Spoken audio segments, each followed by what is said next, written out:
हरे कृष्णा। आप सभी भक्तों का स्वागत है आज की श्रीमद् भागवतम पुराण की कथा रूप में। आज हम पढ़ेंगे 8वां स्कंद, जहां से शीर्षक लिया गया है मत्स्य अवतार का। श्री मंगलाचरण के साथ स्तोत्र का शुभारंभ करेंगे। ओम अज्ञानतिमिरान्धस्य ज्ञानाञ्जनशलाकया चक्षुरुन्मिलितं येन तस्मै श्रीगुरुवे नमः। श्रीचैतन्यमनोभीष्टं स्थापितं येन भूतले स्वयं रूपः कदा मह्यं ददाति स्वपदान्तिकम्। वन्देऽहं श्रीगुरुः श्रीयुतपदकमलं श्रीगुरून् वैष्णवाश्च श्रीरूपं साग्रजातं सहगण रघुनाथान्वितं तं सजीवं साद्वैतं सावधूतं परिजनसहितं कृष्णचैतन्यदेवं श्रीराधाकृष्णपादान् सहगण ललिता श्रीविशाखान्वितांश्च नमः ॐ विष्णुपादाय कृष्णप्रेष्ठाय भूतले श्रीमते भक्तिवेदान्त स्वामिन् इति नामिने। नमस्ते सारस्वते देवे गौरवाणी प्रचारिणे निर्विशेष शून्यवादी पाश्चात्यदेशतारिणे। नमो महावदान्याय कृष्ण प्रेम प्रदायते कृष्णाय कृष्ण चैतन्य नाम्ने गोर्त्विषे नमः। हे कृष्ण करुणा सिंधो दीनबंधो जगत्पते गोपेश गोपिका कांत श्री राधा कांत नमोस्तुते। तप्त कांचन गौरांगी श्री राधे वृंदावनेश्वरी वृषभानुसुते देवी प्रणमामि हरिप्रिये वाञ्छाकल्पतरुभ्यश्च कृपा सिन्धुभयेव च पतितानां पावनेभ्यो वैष्णवेभ्यो नमो नमः। जय श्री कृष्ण चैतन्य प्रभु नित्यानंद श्री अद्वैत गदाधर श्रीवासादि गौर भक्त वृंद। हरे कृष्ण कृष्ण कृष्ण हरे हरे राम राम राम हरे हरे कृष्ण कृष्ण कृष्ण हरे राम राम राम हरे। हरे कृष्णा। आप सभी भक्तजनों का स्वागत है आज के सत्र में। आज हम पढ़ेंगे मत्स्य अवतार, जो कि लिया गया है शीर्षक 8वां स्कंद श्रीमद् भागवत महापुराण से। यह उस समय की बात है जब ब्रह्मा जी का दिन समाप्त होने जा रहा था। पिता माँ को थोड़ी झपकी आने लगी। थोड़ा विश्राम करने के लिए वे लेटे ही थे कि उनके मुख से वेद बाहर आ गए। उसी समय हयग्रीव नामक एक महान असुर वहां आया और उसने वेदों के उस ज्ञान को चुरा लिया। चूंकि उस समय सर्वत्र प्रलय का जल व्याप्त था, इस संकट भरी स्थिति को संभालने के लिए भगवान ने मछली का अवतार लिया।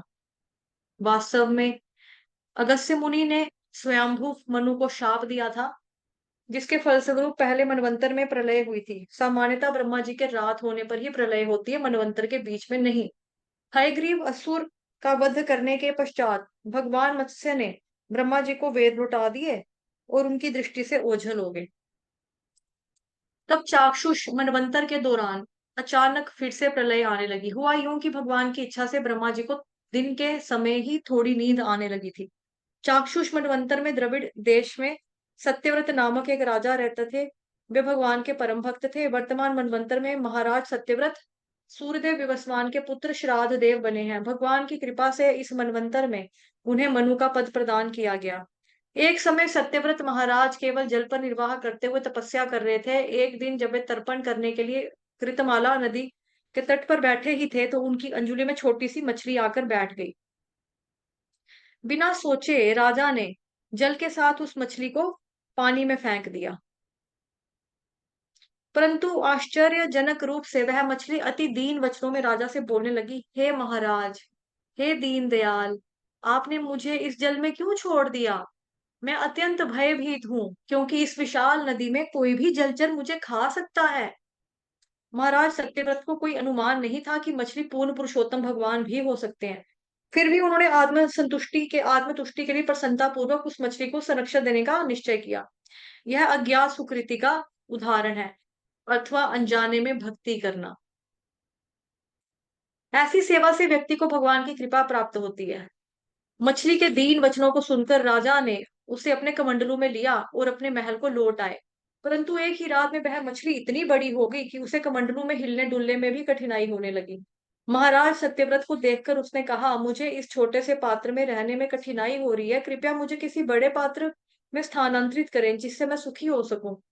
महाराज सत्यव्रत ने उसे ओहो कहाँ गया? सत्यव्रत ने उसे बाहर निकाल कर एक बड़े कुएं में डाल दिया, परंतु कुछ ही क्षणों के बाद वो मछली लगभग 3 हाथ यानी कि 5 फुट लंबी हो गई। उसने राजा को बोला, महाराज, यह स्थान मेरे रहने के लायक नहीं है। कृपया मेरे लिए किसी बड़े जलाशय की व्यवस्था करें। मैं आपकी आश्रित हूँ और मुझे आश्रय देना आपका कर्तव्य है।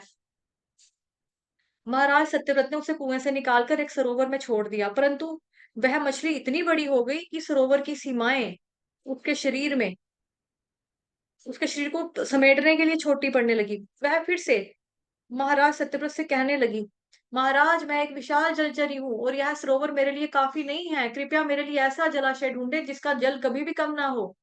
महाराज सत्यव्रत ने उस मछली को अपने राज्य के विशालतम जलाशय में छोड़ दिया, परंतु वह भी उसके लिए अपर्याप्त रहा। अन्य कोई चारा ना देखते हुए राजा ने उस मछली को विशाल मछली को समुद्र में छोड़ दिया। उस समय वह मछली राजा से कहने लगी, हे वीर, इस समुद्र में अनेक भयावह मछलियां और अन्य जलचर प्राणी हैं जो मुझे खा जाएंगे। मुझे यहाँ बहुत डर लग रहा है। भगवान के इन मधुर वचनों को सुनकर भ्रमित राजा ने उस मछली से पूछा, आखिर तुम हो कौन? मैं तुम्हारे कार्यों से पूरी तरह से आश्चर्यचकित हूँ। हे भगवान, केवल एक दिन में अब आपने स्वयं को 100 योजन जितना विशाल बना लिया है। इससे पहले मैंने कभी भी इतना बड़ा जलचर प्राणी नहीं देखा है।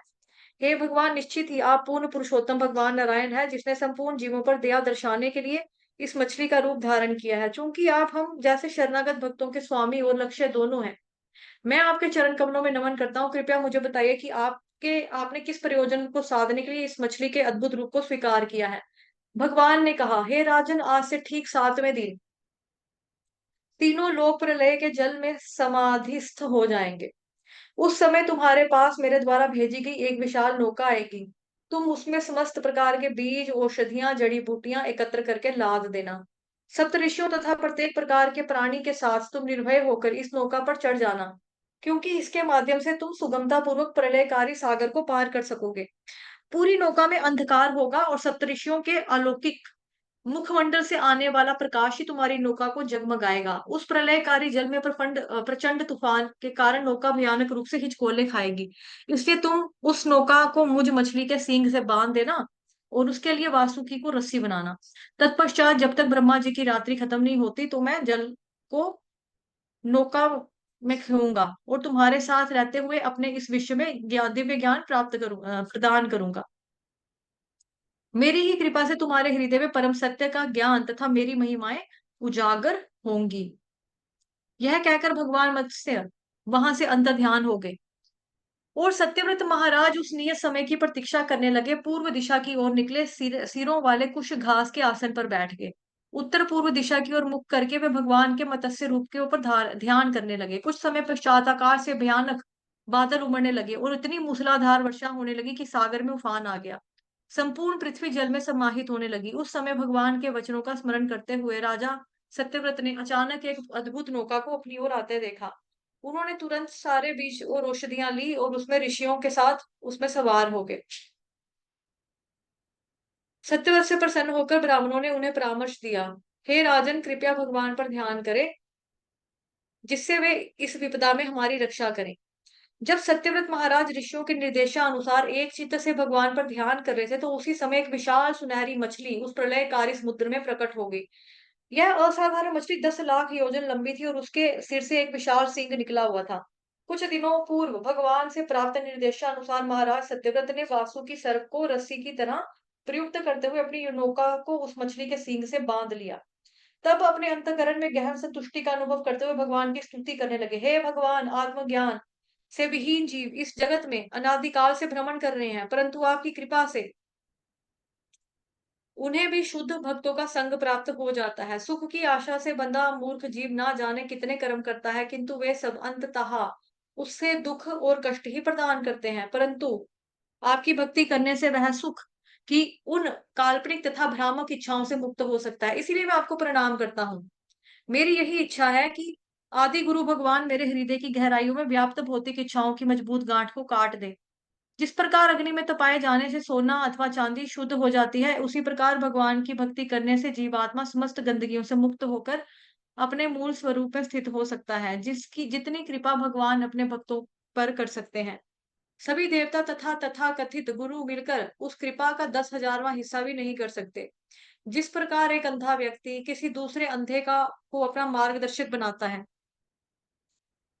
उसी प्रकार जीवन के सच्चे उद्देश्य से अनजान व्यक्ति अपने ही समान किसी दूसरे मूर्ख व्यक्ति को गुरु बना लेता है, परंतु वह गुरु आर्थिक विकास तथा इंद्रिय भोग के अतिरिक्त अन्य किसी क्षेत्र में उसकी सहायता नहीं कर सकता। ऐसे ढोंगी गुरुओं के उपदेश उस मूर्ख शिष्य को सदा सदा के लिए भौतिक संसार के अंधकार में ही डुबोए रखते हैं। इसके विपरीत आप अपने भक्तों को दिव्य ज्ञान प्राप्त करके उनके मूल स्वरूप में स्थित होने में उनकी सहायता करते हैं। इसलिए भगवान, मैं आपको अपने गुरु के रूप में स्वीकार करता हूँ। हे स्वामी, मैं आपका शरणागत हूँ। कृपया मुझे जीवन के सच्चे लक्ष्य से संबंधित उपदेश दें, जिससे जीवन के अंत में मैं परम गति प्राप्त कर सकूँ। तत्पश्चात प्रलयंकारी जल में विचरण करते हुए भगवान मत्स्य ने महाराज सत्यव्रत को सांख्य योग अथवा भक्ति योग का ज्ञान दिया, जिसके माध्यम से व्यक्ति जड़ पदार्थ और चिन्मय पदार्थ के बीच में भेद कर सकता है। इसके साथ भगवान ने उनके साथ पुराणों तथा संहिताओं से अनेक विषयों की चर्चा भी की। इस प्रकार नौका पर विराजमान महाराज सत्यव्रत एवं अन्य महर्षि परम सत्य के ज्ञान से आलोकित हो गए। ये वाला खत्म हो गया। हरे कृष्णा कृष्ण कृष्ण हरे हरे, हरे हरे हरे हरे राम राम हरे राम हरे हरे, हरे हरे हरे हरे कृष्णा हरे कृष्ण कृष्ण कृष्ण हरे हरे, कृष्ण कृष्ण हरे हरे हरे राम हरे राम राम राम राम राम हरे हरे हरे कृष्ण राम हरे हरे, राम कृष्ण हरे कृष्ण कृष्ण कृष्ण कृष्ण कृष्ण हरे हरे हरे, हरे हरे हरे राम हरे राम राम राम राम राम हरे। हरे हरे वाञ्छाकल्पतरुभ्यश्च कृपासिन्धुभ एव च पतितानां पावनेभ्यो वैष्णवेभ्यो नमो नमः। अनंत कोटि वैष्णव वृंद की जय। जगत गुरु श्री प्रभुपाद की जय। श्री कृष्ण चंद्र भगवान की जय। ग्रंथराज श्रीमद् भागवतम महापुराण की जय। आप सभी भक्तों की जय।